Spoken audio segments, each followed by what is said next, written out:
I'm a person with great common sense. I'm not an extremist at all. Like some on the right, severe right, came up with this Project 25, and I don't even know. I mean, some of them I know who they are, but they're very, very conservative, just like you have. They're sort of the opposite of the radical left, okay? You have the radical left and you have the radical right, and they come up with this, I don't know what the hell it is, it's Project 25. He's involved in Project, and then they read some of the things, and they are extreme. I mean, they're seriously extreme. But I don't know anything about it. I don't want to know anything about it. Some on the right, the severe right, the radical right. If you read some of the things, they are extreme. They're seriously extreme. But I don't know anything about it.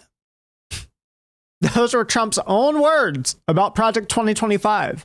And today I want to get into all of that with you guys. But first, I want to tell y'all, welcome back to Black and White Politics. I'm your host, Donovan Jackson. If you like the content today, please make sure to like the video, subscribe to the channel, because it really helps. It helps to reach other people. It helps to get my name out there. I'd be deeply appreciative and all that good stuff. But today, I'm here to talk to you guys about Project 2025. You remember that, don't you? The opening video? Y'all remember on the campaign trail when Trump tried to pretend that he knew absolutely nothing about Project 2025? You know, the ultra-conservative policy agenda that everyone kept warning you about and saying he was going to implement it if he won? Yeah, that one. And despite Trump pretending not to know anything about Project 2025, a lot of his executive orders are eerily similar to exactly what Project 2025 wanted to implement. And it shouldn't be a surprise to anyone that he's actually doing this, because he's bringing in the exact people that wrote and authored Project 2025. So let's go ahead and jump into Trump's Meet the Press interview about Project 2025 after he won the election. Let's talk about Project 2025. This is the conservative policy blueprint. You disavowed it during the campaign. You called it a product of the radical right. You've said some of their ideas were abysmal. I said some of it is. Some of it is very good. Some of it's very mainstream, actually. Frankly, the Democrats should have used some of it, because they went, with all the transgender that they were doing, or with the men playing in women's sports. Well, if they wouldn't have done that, maybe they would have done better. Well, so you take me to my question. You're now giving people involved in Project 2025 prominent roles in your administration. Are you changing your mind about Project 2025? No. Is this now the policy blueprint for the second Trump administration? Some people, if you take a look at the group, it was hundreds of people were involved. And I was actually, I reprimanded the whole group. I said, you shouldn't have placed this document in front of the voters, because I have nothing to do with it, and I'm the one that's running. You had no right to do this, where you put a 1,000-page document in front, and many of those things I disagree with. Now, many of those things I happen to agree with. Many of those things I agree with. Some of it is very good. Some of it is very mainstream, actually. His own words. Trump claims he knows nothing about Project 2025, but does that truly sound like someone that doesn't know anything? It's like when you go and bake some cookies and you leave them in the room to cool off, and you come back and your kid has crumbs all in their all around their mouth. You're like, what happened to all those cookies that were here? I don't know, but I heard those cookies were good. What do you mean you heard they were good? From who? That's just like Trump. I don't know anything about Project 2025, but I heard it has some good parts. It's like, who is believing this man? And, it's not just worrying that Trump is implementing this. We also have to look at the leadership of Project 2025 and see what they're saying. So I want you guys to watch this. So this is Kevin Roberts. He's the president of the Heritage Foundation, the group that released Project 2025. And here's what he had to say is essentially the goal of the project.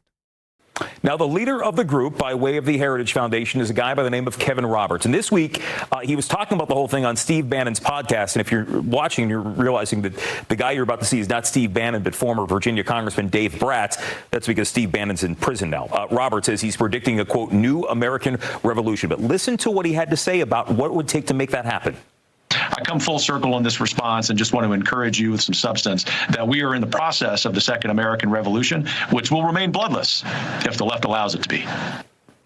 You catch that? You heard him, right? We are in the midst of a second American Revolution. And that's what these people feel they are accomplishing if they're able to get their policy prescriptions across the finish line. He called it a bloodless coup. Does that sound like a good thing for our country? Does that sound like someone who's very patriotic? Not to me. And you know, I wish these Republicans, these mediocre Republicans, would do something better with their time than to try to push all this terrible policy down our throats. I thought they were the party of small government. This doesn't feel like it. And you should know at least 140 members of the first Trump administration helped to write Project 2025, this 900-page plan. And that's also including some of his former cabinet officials. That's some of the highest levels of power you can be in our government. And now he's bringing some of those same people back into his administration now, and some of the other writers and contributors. And in fact, I want to go over some of those people right now so you can see just who they are. And this is an article from the American Federation of Government Employees. New Trump administration packed with Project 2025 architects. So his campaign said that they would ban people involved in Project 2025 from serving in his administration. But now that the election is over, Trump has nominated several architects from Project 2025 to have key roles in his administration. Russ Vought, who is the co-author of Project 2025, he is now going to lead the Office of Management and Budget, and this agency develops the president's proposed budget and executes the president's agenda. Vought was also deeply involved with drafting Project 2025's playbook for the first 180 days of a new Trump administration. Vought also sought to implement Schedule F, which allows Trump to fire federal employees for essentially any reason so that he can install his yes men into positions so they won't fight him or argue with him about what he wants to implement. Then we have Stephen Miller, who is Trump's pick to serve as White House Deputy Chief of Staff for Policy, and he's also the president's Homeland Security advisor. And he also served as the head of America First Legal, which was an advisory organization for Project 2025, and he also helped produce training videos for the Heritage Foundation promoting Project 2025. And we have Caroline Leavitt, who is going to be Trump's White House press secretary. She was a Project 2025 instructor who trained conservatives on conservative governance best practices. And interestingly, she tried to distance Trump's campaign from Project 2025, even though she's a Project 2025 instructor as well as his campaign's national press secretary. Then we have Brendan Carr, who is going to be in charge of the FCC. And he had proposed that they need to rein in big tech in media companies because he claimed they have improperly censored conservatives by limiting the reach of misinformation and lies. Now think about that for a second. He's saying conservatives were censored because big tech was limiting the reach of misinformation and lies.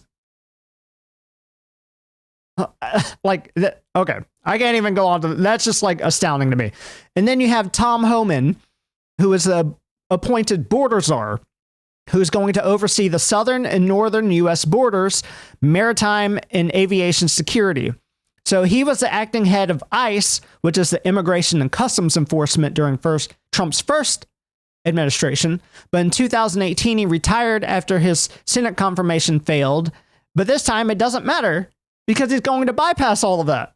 They don't even care about getting through the Senate. They're just going to bypass all of that. And honestly, guys, all of this stuff, all these people, all these policies, this just feels really gross to me. It's really gross. And I think Governor Tim Walz, who is Kamala Harris's running mate in the election, I think he was right when he called these people weird. These are weirdos. And I also think Tim Walz had it correct when he said this about Project 2025. Some folks just don't understand what it takes to be a good neighbor. Take Donald Trump and J.D. Vance. Their Project 2025 will make things much, much harder for people who are just trying to live their lives. They spent a lot of time pretending they know nothing about this. But look, I coached high school football long enough to know, and trust me on this, when somebody takes the time to draw up a playbook, they're going to use it. And he was absolutely right. They are running the playbook to the detriment of everyone else in this country. Think about some of the things that Trump has already done, not even a full week into his term of being president. Right? Like, he pulled us out of the Paris Climate Accords. He pulled us out of the World Health Organization. He's trying to fire inspectors generals that are the watchdogs for these agencies because he wants to put his yes men in, so he doesn't want anyone to try and look over this stuff. He froze communications between health agencies. He rescinded an executive order from Lyndon Johnson from the 60s because of DEI or something. I mean, and I can go on and on. But does any of that sound like positive changes to you? No. No, they don't. Absolutely not. And think about this, y'all. Trump ran on America First. America First, baby. Drill, baby, drill. But there's nothing America First about Project 2025. And it's for all of us sensible Americans to stand up and fight back. Because as the leader of the Heritage Foundation said, you don't want to see a bloodless coup happen in this country before your very eyes. And I hate to end on a dark note, but that should be very worrying to everybody if you like this country the way it is. One that follows the rule of law. If you don't understand that reference, watch the previous video about January 6th and those pardons. But guys, that's all the time we got for today. Thank you again for tuning in. Like I said before, make sure you like and subscribe. Like the video, subscribe to the channel. It helps me out a lot, and I'm not too proud to beg, okay? So thank you guys sincerely. Be safe out there. Take care of yourself. And until next time, be easy. Peace.